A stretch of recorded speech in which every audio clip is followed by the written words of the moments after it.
Good day, I'm Ray. I participated in March of Death, a Kings of War GT that took place on the 4th to the 5th of March 2023. This is my review of the games I played, my thoughts on the tournament, and how much fun I had.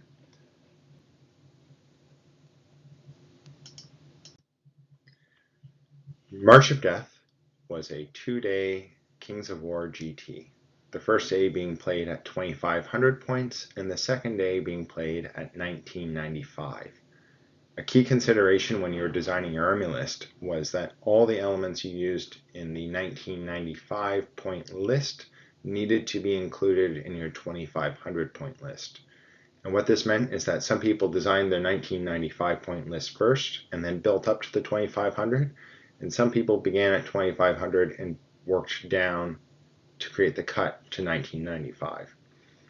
The other key factors were that we were playing with no allies, but we were permitting the withdrawal rules. It was held at the Royal Hamilton Light Infantry Association venue in Hamilton, Ontario, Canada, and there were only 21 participants due to a severe weather storm that took place on that Friday, the 3rd of March. There's a picture of it down in the bottom right. Of note is that 18 of the 21 participants were Canadian, which is showing an increased trend as to the number of Canadians participating and playing Kings of War in southwestern Ontario. And one of the aspects I truly appreciated, which I didn't find out till we arrived, were that all the scenarios were themed for the tournament.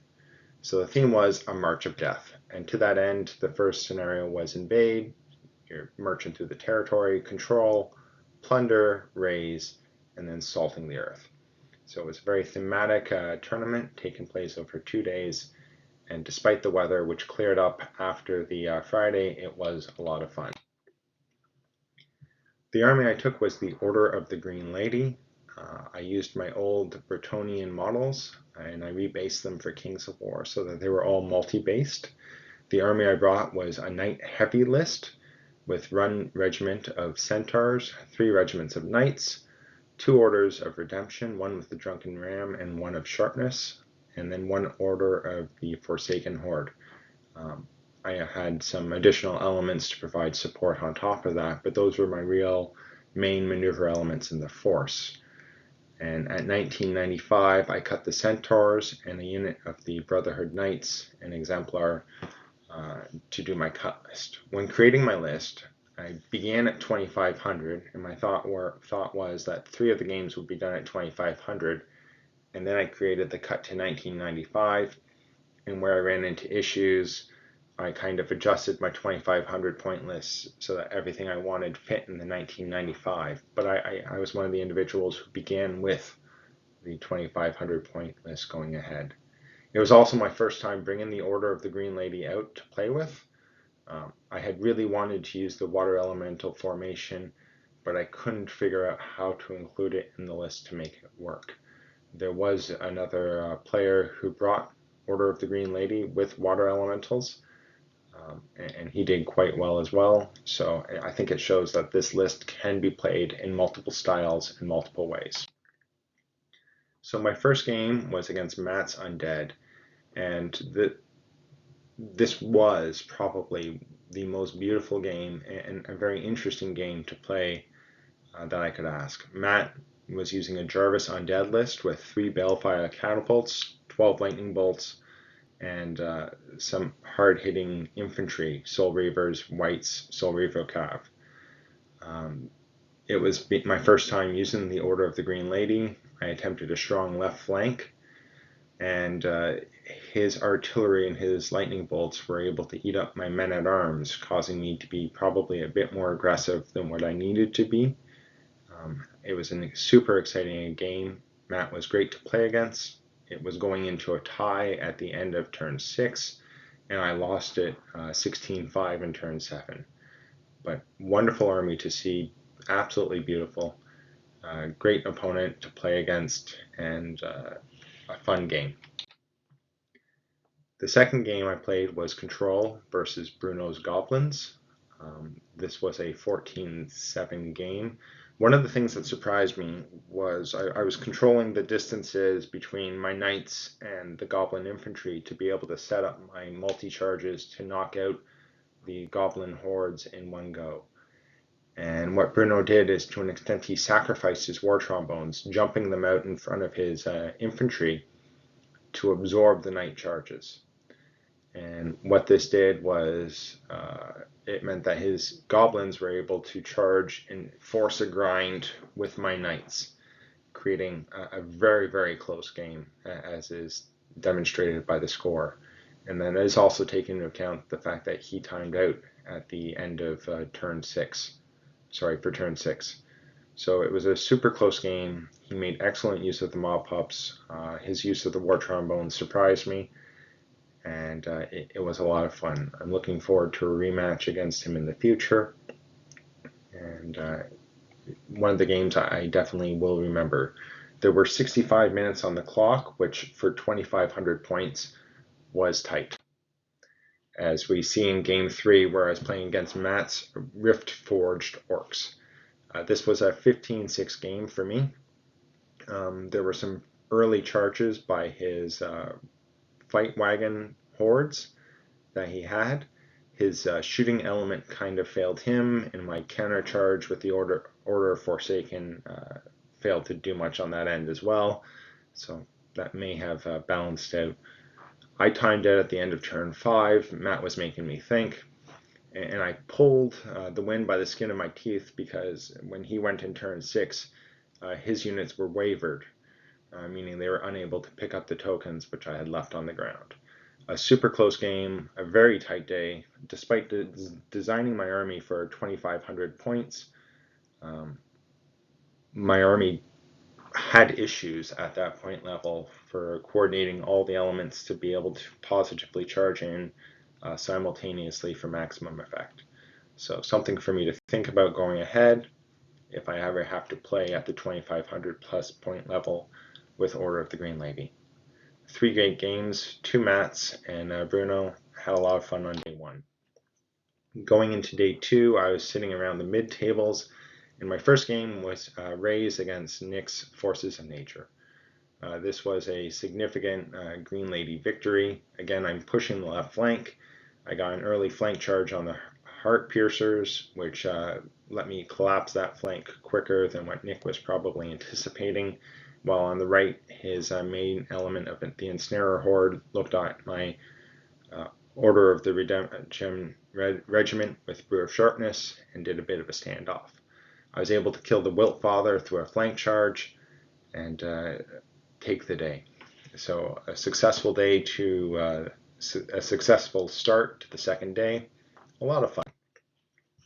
And Game 5 was Salt the Earth versus Mike's Northern Alliance. This was another significant Green Lady victory. I pushed the left flank and the right flank simultaneously while refusing the middle.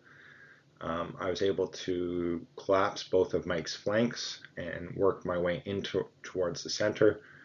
One of the things that caught me off guard, that was an excellent piece, and Mike made great use of it, was the Elf Berserker hero with the Wings of Honeymaze to get the 20-inch plus Wild Charge D3 charge. It was a very beautiful army with the basing that doesn't fully show in this picture, where he had the cracked ice playing against my Order of the Green Lady. It was a lot of fun to play against, and I appreciated the fact that on all of his units where he had an item, he put a little flag on it with the title of the item at the back of his unit, so it was always very clear in his army what each element had, where it was positioned. It made for a very clear and good game to play. So the final results was John with the Sylvan Ken ending up in first place. I ended up in second, and Matt, who I played in round 1, ended up in third overall. Matt also won Best Painted, with Eamon winning Best General for the Ogres. So a very exciting game, very fun and exciting tournament with some absolutely gorgeous armies throughout the various players. Some unique aspects of this tournament was there was a charity army raffle. This is something new that I hadn't seen before in my previous tournaments of Kings of War. Apparently earlier they had done a Rebel Alliance Wookiee and Ewok themed army, and that one was raffled off and won by Mike Rossi, and this time it was an Empire themed army. So to challenge the Wookiees, they raised $1,800 for Doctors Without Borders, and it was run by Chris Ren Moyer.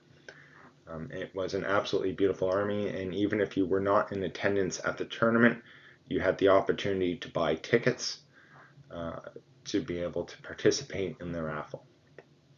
And there was a wonderful meal brought in Saturday night so everyone could remain on site and socialize.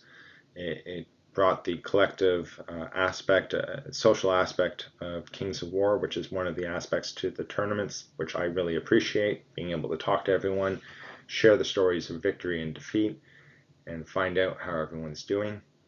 And then finally I was able to bring out Helm's Deep and to run the game with 8 players between the forces of evil under Paul's eyes and the forces of good. Evil was able to win, taking the Hornburg in a decisive 12-turn victory. Lots of carnage for the yearly outing of Helm's Deep. So it was a very unique tournament. I appreciated the charity aspect. I always appreciate the social aspect with meals together, with time to socialize, and just soft, fun events to play in the evening where you don't have to think quite as much as what you do during a game of Kings of War. So my final thoughts about the tournament was that it was a wonderful themed tournament. It was the first time that Alex Coos had ran this tournament in March. The location was excellent with plenty of space, and it identifies a growing Canadian community with increasing numbers of players showing up to play in these two-day GTs.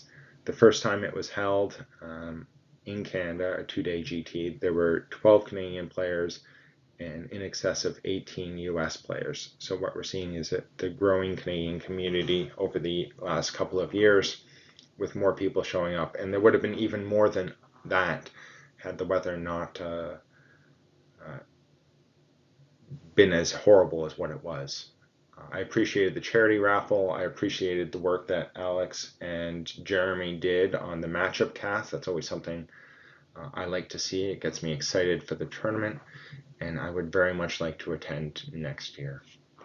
So hopefully you enjoyed this recap of the tournament. It will hopefully entice some of you to come attend in future years, and wishing you all the best. Bye.